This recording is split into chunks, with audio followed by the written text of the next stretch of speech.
Bong Joon-ho is a visionary filmmaker whose work deftly blends genre storytelling with sharp socio-political critique. His films are characterized by a darkly comedic edge and an exploration of societal structures. Central to Bong's work is the theme of class struggle and inequality. In Parasite, he masterfully uses the physical architecture of the Park and Kim houses to symbolize the chasm between wealth and poverty. In Snowpiercer, he transforms a train into a microcosm of class stratification, with the affluent at the front and the impoverished crammed into the back. Bong's critique of capitalism is a persistent thread throughout his films. He unflinchingly examines how capitalist systems exploit individuals and the natural world, whether it's the moral compromises of the Kim family in Parasite, corporate greed in Okja, or the brutal resources controlled by the elites in Snowpiercer. In The Hosts, he voices environmental concerns, and in Okja, he challenges genetic modification and animal rights abuses. These stories are not just about external threats, but also serve as allegories for how humanity's greed leads to its own undoing. Institutions do not escape Bong's lens either. He portrays systemic failure with a keen eye for detail, showcasing the incompetence of the police in Memories of Murder, the bureaucratic negligence in The Host, and authoritarian rigidity in Snowpiercer. A hallmark of Bong Joon-ho's style is his genre-blending approach. He uses the familiar trappings of genres like crime thrillers, monster movies, and dystopian sci-fi to lure audiences into deeper narratives about society's ills. Memories of Murder begins as a procedural thriller, but slowly transforms into a haunting study of institutional failure. The Host disguises its political and environmental critique within a classic monster movie format, showing how Bong uses genre as both a mask and as a magnifying glass. Moral ambiguity is another key element in his films. Bong's characters are rarely purely good or evil. Instead, they exist in shades of gray, their choices driven by circumstance and survival rather than morality. These complex characters enrich his storytelling, allowing audiences to see how systemic pressures shape individual actions. His fascination with sensory elements like smell, particularly in Parasite, elevate his films to a visceral experience. That sense of smell becomes a metaphor for class boundaries, with the smell of the basement acting as an invisible but powerful divider between the rich and the poor. Ultimately, Bong Joon-ho uses his films as a canvas to paint the human condition, flawed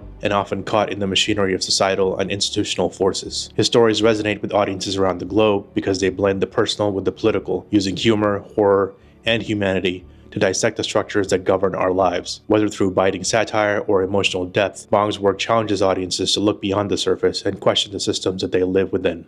Mickey 17 is an ambitious but flawed entry in Bong Joon-ho's filmography. The film blends dark comedy, sci-fi, and political satire in the classic Bong Joon-ho style, what Tilda Swinton called the switchback mentality. There are many moments in the film where it shifts tonally from serious to slapstick, but ultimately the film stumbles under the weight of its overt political allegory, which felt shoehorned into an otherwise intriguing premise. In Mickey 17, Robert Pattinson starts the film playing a worker named Mickey 17. Mickey is tasked with dangerous jobs for a colony of humans on a spaceship. As an expendable, Mickey can be killed over and over again and reprinted as a clone. The spaceship lands on the ice planet Niflheim, with Mickey 17 seemingly dying after falling into a crevice, surrounded by alien creatures called creepers. Believing him to be dead, his friend Timo returns to the ship and triggers the activation of Mickey 18, the next clone. However, Mickey 17 survives and returns to the ship to discover his replacement is already living his life. The existence of multiple clones is forbidden by law, leading to a comedic and chaotic scenario as the two Mickeys try to kill each other before deciding that they should coexist. Where Mickey 17 excels is in Bong's exploration of identity, humanity, and the expendability of workers, concepts he has deftly handled in films like Parasite and Snowpiercer. The duality of the two Mickeys is a fascinating study in how societies value individuals. Mickey 17 is a bumbling and lovable figure, maybe representing the compliant and disposable Korean worker, while Mickey 18 embodies the rebellious spirit of American individualism. This dynamic sets the stage for what could have been a rich exploration of class struggle and societal roles. However, the film veers off course with its heavy-handed political commentary. Kenneth Marshall, the film's charismatic and corrupt leader, is an unmistakable Trump caricature. His followers donning red hats and exhibiting cult-like devotion make the satire as subtle as a sledgehammer. While Bong's film often incorporates social commentary, the parallels to Trump and modern American politics are so overt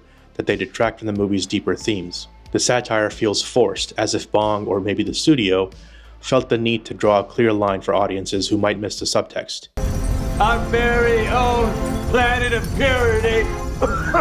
되게 이상한 커플이 나오죠. Mark is a failed congressman. Yeah. He just lost his election and he's trying to start a new colony on a distant planet. There are a few laughs to be had while watching this bumbling cult leader turned politician struggle through the situation of an alien planet, but the audience is mostly slapped in the face with heavy-handed MSNBC-level Trump satire, as Marshall is mocked for losing elections and spouting white nationalist far-right talking points. The filmmakers have clarified that the scene where Mickey 18 tries to assassinate Marshall, grazing his cheek with a bullet, was shot in 2022. Despite this, the scene still has unsettling parallels to the 2024 assassination attempt on President Trump. Sadly, the Trump allegory overshadows the more nuanced messages from Bong about labor exploitation and social disposability. The result is a film that often sacrifices subtlety and storytelling in favor of on-the-nose political jabs.